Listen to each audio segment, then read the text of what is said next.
Welcome back नाज़रीन। अगले जो टॉपिक है उसकी तरफ जाने से पहले बिशारत राजा साहब आप कुछ ऐड करना चाहते थे पाकिस्तानी अवाम को शऊर के हवाले से, और दूसरा फैजाबाद धरना केस पर। जी, मैं वो सफीना कह रही थी कि पाकिस्तानी अवाम को शऊर नहीं है। मुझे नहीं पता कि 2024 के जो अभी इंतखाबात हुए ये सफीना पाकिस्तान में थी या नहीं। यहाँ पर अगर आप जाते तो यहाँ की अवाम अब टूटी सड़कें खंभे की बात नहीं कर रही थी, वो कुछ और चीज़ अपना हक मांग रहे थे। वो कह रहे थे कि हमारा जो आइन हमें हक देता है उसके मुताबिक उन्होंने वोट डाला। उमर दराज गोंदल दुरुस्त बात फरमा रहे थे कि यहाँ पर वो उनका इंतखाबी निशान नहीं मिला पाकिस्तान तहरीक इंसाफ को, लेकिन उन लोगों ने जिसको तहरीक इंसाफ हमायत कर रही थी उन लोगों को ढूंढ ढूंढ कर एक लंबी लिस्ट लगी हुई थी। फिर ऊपर से इलेक्शन कमीशन ने यह किया कि किसी को अगर फाख्ता का इंतखाबी निशान मिला तो उसे मिलता जुलता किसी और बंदे को भी दे दिया, लेकिन लोगों ने फाख्ता को ढूंढ कर जो है वो उस पर मोहर लगाई है। ये पाकिस्तानी अवाम का ये शऊर की आला तरीन एग्जाम्पल है। और दूसरा, जिस तरह उमर दराज गोंदल कह रहे थे कि पाकिस्तान सही बशार साहब पॉइंट आ गया। नेक्स्ट टॉपिक की तरफ भी हमने पढ़ना है। आज पार्लियामेंट का मुश्तरका इजलास हुआ। आसिफ अली जरदारी सदर मुमलिकत ने खिताब भी किया और पाकिस्तान तहरीक इंसाफ की जानिब से पहली दफा खुलकर अपोजिशन का किरदार भी सामने आया। क्या समझते हैं सलमान अनी साहब, जो इल्जाम लगाया गया तहरीक इंसाफ की जानिब से कि आसिफ अली जरदारी क्योंकि पार्टी की सदारत उन्होंने नहीं छोड़ी तो हम उनको सदर नहीं मानते, वो गैर आइनी सदर हैं? हाय एनी मासूम लोग हैं। मैं आपके पास आने से पहले ना वो गाड़ी के अंदर गाना सुन रहा था, साड़ी ज़िंदगी है ठा बलिए सानू एरे गैर दीनी परवाह बलिए। तो पीटीआई की पूरी सियासत इसी एक गाने की जो है ना वो फिलॉसफी के ऊपर बेस करती है। मैंने पहले भी जिक्र किया था, इनकार की सियासत है, इंतशार की सियासत है, अहंकार की सियासत है, मैं ना मन्नू वाली सियासत है, मैनू वजीर आजम बढ़ाओ तो मैं मन्नू गल वाली सियासत है। तो देखें ऐसे नहीं चलता, आप मानते हैं या नहीं मानते।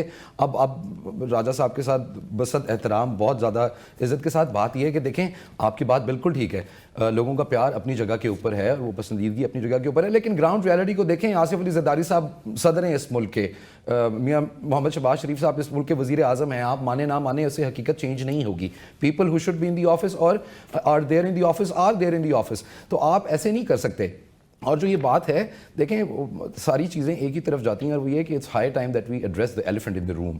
अब जो जिन बातों की तरफ सारे इशारा कर रहे हैं, हमें उन चीज़ों के रिफॉर्म्स की तरफ जाना है। ये ऐसे नहीं हो सकता कि मैं आज आपकी बात नहीं मानता। अच्छा, वैसे फिर जब ख़ुद ये इस्तीफ़ा देना चाह रहे थे पंजाब असम्बली के अंदर 2022 के अंदर before the elections with the same mentality कि हाँ आप इधर अब इलेक्शन करवाएं और उसके बाद फिर देखेंगे बाकी वफाक के अंदर क्या होता है। तो ये वही एक आपने सर्कस बनाया है, ये सर्कस है। आप इसको जितना मर्जी आप जितना मर्जी अरसा चाहें इसको जारी रखना चाहें रख सकते हैं, कोई इसके अंदर ममानियत नहीं है। लेकिन क्या इससे कोई चीज़ चेंज होगी?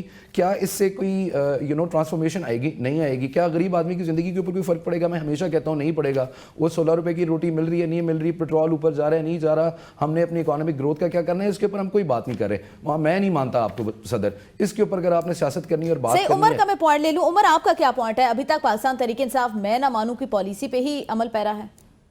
उसकी वजह बड़ी सादा है। उसकी वजह यह है कि वो बात बड़ी सीधी कर रहे हैं।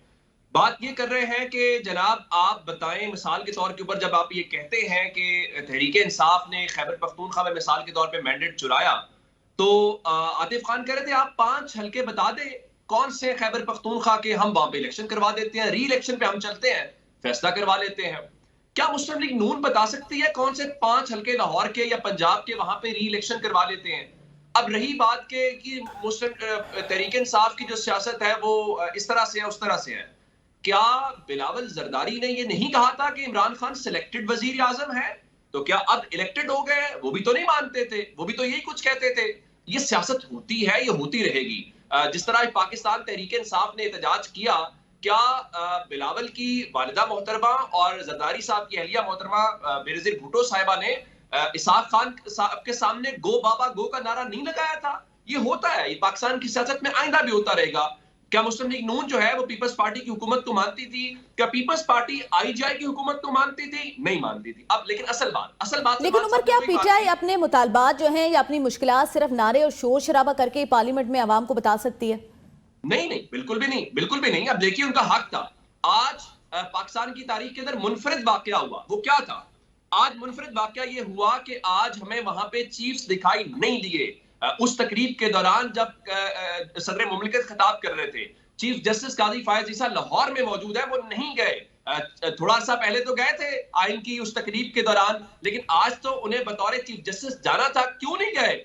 उसकी वजह यह है कि वो नारे, वो एहतजाज, वो शोर शराबा, जाहिर है उसको बर्दाश्त करना इतना आसान नहीं है। और फ्लोर ऑफ द हाउस के ऊपर अगर वो एहतजाज में, उनको लोगों ने मैंडेट दिया है, वो लोगों के नुमाइंदे हैं और लोगों को जिस बात के ऊपर उन्होंने वोट लिया है उसी बुनियाद की वो अक्कासी कर रहे हैं। और उसकी एक और मिसाल दे देता हूं, 21 तारीख को इलेक्शन है, पंजाब के अंदर है, लाहौर के अंदर है, बाकी जगहों के ऊपर है। आप होने देना election, free and fair election करवाने दे। शहजाद फारूक लाहौर में 119 में इलेक्शन लड़ रहे हैं, अब से थोड़ी देर पहले उनके इलेक्शन ऑफिस के ऊपर छापा मारा गया है, साउंड सिस्टम उठा के ले गए हैं। मदनी साहब लंडा बाजार वाली साइड के ऊपर कैंपेन कर रहे थे, उनको गिरफ्तार करने की कोशिश की गई है। जनाब करने देना, आपको पता चल जाएगा कि तहरीक इंसाफ मैं ना मानू की सियासत कर रही है या उनके पास अवाम का मैंडेट है, इसीलिए उन्होंने अवाम की नफ्स के ऊपर हाथ रखा हुआ है। मसला सिर्फ ये है कि हम सब रियलिटी से नजरें चुरा रहे हैं, और हमारा सबसे बड़ा मसला ये है कि हम हकीकत से नजरें चुराते आ रहे हैं। ये मैं नहीं कह रहा, बिशारत राजा साहब इसकी तस्दीक करेंगे। अतर मिनल्ला साहब ने क्या कहा था आजादी इजहार राय के उस सेमिनार के अंदर, हम 75-76 सालों से सच को छुपाते छुपाते इस नहज के ऊपर आ गए हैं। देखिए असल बात वही है कि जब आप ऑफिस में आ गए हैं, वो किसकी मदद से आए हैं, किसकी खुशनुदी के साथ आए हैं, तो you are in office, you are a boss, you are in command, तो वही हो रहा है। असल मसला ये है कि ये जो बैठे हुए हैं आज, जो बात उन्होंने की, मैं टीवी शो में तबसरा सुन रहा था, उन्होंने कहा देखिए वो इसलिए नहीं आए, उनका फॉर्म 47 वालों को तो उन्होंने भी सीरियस नहीं लिया, जो आज सीटें खाली रह गई। सही। उमर, दोबारा आपकी तरफ आती हूँ, अभी सफीना की तरफ चलते हैं। सफीना, पाकिस्तान तहरीक इंसाफ आसिफ अली जरदारी को गैर आईनी सदर कहते हैं, जबकि आसिफ अली जरदारी साहब कहते हैं कि वो मुल्क को बहरानों से निकालते हैं। इस तरह कैसे समझते हैं, कैसे वो निकाल पाएंगे, किस तरह मसाइल का हल होगा? एनी जिस तरह से उमर ने जस्टिफाई किया है कि ये शोर शराबा नया नहीं है। इमरान खान साहब जब एज ए पीएम पार्लियामेंट के अंदर गए तो वो कह रहे हैं मुझे तकरीर नहीं करने देते क्योंकि शोर शराबा बहुत कर रहे हैं। तो बेयर करना, यस इट्स रियली हार्ड कि आप जब बैठे होते हैं, जब बोल रहे होते हैं, जब आपके सामने शोर शराबा हो रहा होता है तो वो उसको बेयर करना नामुमकिन होता है। तो शोर शराबा, अगर पीटीआई अगर ये समझती है कि सिर्फ और सिर्फ हम शोर शराबा करके अपनी एग्जिस्टेंस बरकरार रख सकेंगे तो उससे उनको कोई फायदा नहीं होगा। लोगों का ये परसेप्शन है इनके मामले में कि ये सिर्फ शोर शराबा करते हैं, ये डिलीवर नहीं करते हैं। तो अगर ये इन्होंने हुलिगन्स की तरह ही रहना है, उसी तरह से ही एक्ट करना है तो कीप डूइंग दैट। अब सदर आसिफ अली जरदारी पाकिस्तान के प्रेसिडेंट हैं, पूरी दुनिया उसको एक्सेप्ट कर चुकी हुई है, हमारी पीटीआई के लोग एक्सेप्ट कर चुके हुए हैं, प्राइम मिनिस्टर शहबाज शरीफ है वो एक्सेप्ट कर चुके हुए हैं। तो फिर शोर शराबा क्यों? आप बैठ के जिस चीज के लिए आपको वोट दिया गया है, आप जिसके लिए पार्लियामेंट में आए हैं, उस पे काम करें, उस पे फोकस दें। आप कहते हैं कि जी पाकिस्तान की आवाम बड़ी बाशऊर है, जहां आपको वोट मिल गया वो बाशऊर है। सिंध में आपको वोट नहीं मिला, बलोचिस्तान में आपको वोट नहीं मिला, आधे से ज्यादा पंजाब में आपको वोट नहीं मिला, तो यानी कि वहां शऊर की कहीं ना कहीं कमी रह गई थी। तो आप ये भी तो ना एक्सेप्ट करें कि जी जहां आपको वोट डल गया वहां आपका शऊर है, जहां नहीं मिला वो जाहिल लोग हैं। तो पाकिस्तान का जो आवाम है ना वो इसमें डिवाइड है, वो हर सूबे सही। उमर, मैं आपकी तरफ भी आती हूँ, लेकिन राजा साहब से पहले जरा पॉइंट ले लें। राजा साहब, पाकिस्तान तहरीक इंसाफ ग्रास रूट से पार्टी को मुनज़्ज़म करने की कोशिशें कर रही है और बातें भी ये हो रही हैं, क्या समझती हैं 9 मई के वाक़े के बाद स्ट्रीट पावर शो कर पाएगी पीटीआई? जी यानी जिस तरह सफीना कह रही थी कि सिंध में वोट नहीं मिला, बलूचिस्तान में वोट नहीं मिला, फ्री एंड फेयर इलेक्शन होने देना ना, जिस तरह उमर दराज गोंदल सब बात कर रहे थे। मुझे एमकेएम की 17-18 सीटें बनती थी, नहीं, नेवर एवर। जिस तरह उनको दी गई, पाकिस्तान तहरीक इंसाफ की सीटें निश्चित उनको दी गई। बलूचिस्तान में जो सलार काकड़ के साथ हुआ, क्या हुआ वहाँ पर, वो ये तो महमूद अचकज़ई बल्कि वो तो अख्तर मैंगल साहब फरमा रहे हैं कि वहाँ पर उस बंदे को जितवा दिया गया जो बंदा सोया हुआ था घर, जो भी ड्रा हुआ था, जो इलेक्शन बलूचिस्तान की सियासत पे भी हम बात करेंगे। अभी जो पाकिस्तान तहरीक इंसाफ ग्रास रूट से बात कर रही है कि ग्रास रूट से पार्टी को मुनज़्ज़म किया जाएगा। मेरी बात सुने कि कायदे-ए-आज़म मोहम्मद अली जिन्ना हमेशा जो है वो तंजीम साजी पर बात किया करते थे, उस पर जोर दिया करते थे। और पाकिस्तान तहरीक इंसाफ, ना सिर्फ पाकिस्तान तहरीक इंसाफ बल्कि मैं समझता हूँ कि पाकिस्तान की तमाम जितनी भी पॉलिटिकल पार्टीज़ है यहाँ पर इनकी तंजीम साजी मजबूत नहीं है। नून लीग का भी यही अशर है, सिवाय एक जमात इस्लामी के, बाकी पीपल्स पार्टी का, पाकिस्तान तहरीक इंसाफ का कोई भी। ये तो अच्छी बात है कि पाकिस्तान तहरीक इंसाफ तंजीम साजी की तरफ जा रही है और ग्रास रूट लेवल से वो उसको तंजीम साजी करने की बशर साहब 9 मई के बाद जो 9 मई हुआ उसके बाद स्ट्रीट पावर शो करेगी। जी, जो आप स्टेट पावर की बात करते हैं, मैं समझता हूँ कि पाकिस्तान तहरीक इंसाफ के पास ये 8 फरवरी को लोगों ने देखा, जो इसे बर्गर पार्टी कह रहे थे, बर्गर बच्चे कह रहे थे, ये लोगों ने देखा कि जिस तरह लोग घरों से बाहर निकले, उन्होंने वोट डाले, पाकिस्तान तहरीक इंसाफ के पास स्टेट पावर है और 9 मई के बाद वो अब 9 मई का वाकई जो इंसिडेंट हुआ उसके जब भी मौका मिला तो वो अपनी स्टेट पावर दिखाएगी। सही उमर, आप अपना पॉइंट ऐड कर लें। अच्छा, एक तो मैं ये कहना चाह रहा हूं कि मैं इस हवाले से 9 मई वाली बात भी करूंगा, जो सफीना साहबा भी कह रही थी कि वो उनके बारे में परसेप्शन ये है कि वो डिलीवर नहीं करते, लेकिन वो दूसरी तरफ ये कहती हैं, जिस तरह शुरू में कह रही थी, देखिए ना, अगर उन्होंने कह दिया वजीर आजम ने कि हमने कोई इन्वॉल्वमेंट नहीं, फलां की इन्वॉल्वमेंट नहीं माननी चाहिए, ये कौन तय करेगा कि कौन डिलीवर करता है, कौन डिलीवर नहीं करता। मैं आपको बता देता हूँ, खैबर पख्तूनख्वा की तारीख में कुछ 3 हुकूमतें दिखा दें जो मुसलसल आई हूँ। खैबर पख्तूनख्वा के लोगों ने पाकिस्तान तहरीक इंसाफ को दिया, मैंडेट दिया। हमने पंजाब में, पाकिस्तान में देखा कि यहाँ पे पूरा सिस्टम काम कर रहा था। उस सिस्टम के बावजूद सिंगल लार्जेस्ट पार्टी जो है वो है जिसको पीटीआई जिसको बैक कर रही थी।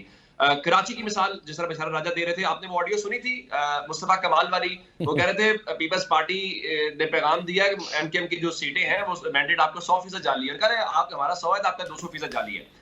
दूसरा बात यह है कि 9 मई का तहरीक इंसाफ के या वोटर के या जिस बंदे का 9 मई से ताल्लुक नहीं है उसके सियासी हक से या उसके उस फ्रीडम से कैसे आप जोड़ सकते हैं? जो लोग कल्प्रेट हैं, जो लोग उसमें इन्वॉल्व हैं, आप कोर्ट ऑफ लॉ के अंदर उनको ट्रायल कर रहे हैं, आप जरूर करें, कोई ये नहीं कह रहा ना करें। सही उमर, आपने बात की खैबर पख्तूनख्वा की कि वो तीसरी दफा वहां पे जमात जो है वो बरसरे इख्तिदार आ चुकी।